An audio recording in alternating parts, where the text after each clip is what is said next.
On பண்ணியாச்சு. இப்போ நம்ம பாதாம் வந்து ஒரு லைட்டாக வறுக்கும்.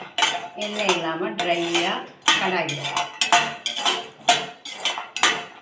இந்த அத்திப்பழம் அதையும் போட்டுக்கிறோம். அதையும் 2 போட்டுக்கிறோம். ஏன்னா வந்து பாதாம் தான் தனியாக அல்வா செய்யணும். ஆனால் இந்த பழத்தை சாப்பிட முடியாது. அத்திப்பழம் தனியாக சாப்பிட முடியாது. அதனால சரி சொல்லுவோம், 4 போட்டுக்கலாம் எப்படின்னு பார்த்துக்கலாம். நெய் 1 ஸ்பூன் போடணும். நெய் 1 ஸ்பூனும் 2 ஸ்பூன் உங்களுக்கு தேவைக்கு ஏற்ற மாதிரி நெய் போட்டுக்கோங்க. அப்புறம் இதில் வந்து நெய்யை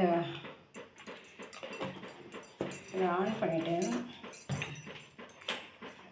சுகர் ஆன் பண்ணிவிட்டு இந்த பாதாம் மிக்ஸை வந்து அரைச்சி வச்சுக்கோங்க. பாதாமும் அத்திக்காய் பழமும் அதை எடுத்து இதில் போடுறோம். நெய் வந்து இது பண்ணணும். நெய்யை வறுத்தோன்னு நெய் கொஞ்சம் இதாகட்டும், ரோஸ்ட் ஆகட்டும். அப்புறம் இதை போட்டு இதை ட்ரையாக அப்படியே நெய்யிலே வதக்கிட்டு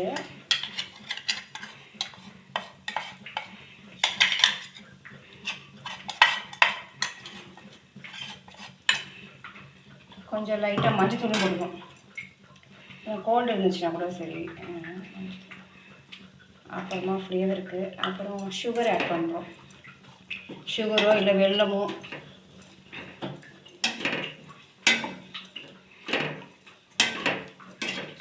சுகர் தண்ணி ஊற்றணும். சுகர் போடணும் கரெக்டாக. சுகர் போட்டு தண்ணி ஊற்றணும். சரி, சுகர் வச்சு இல்லைன்னா தண்ணி ஊற்றி கூட சுகர் போட்டுக்கலாம்.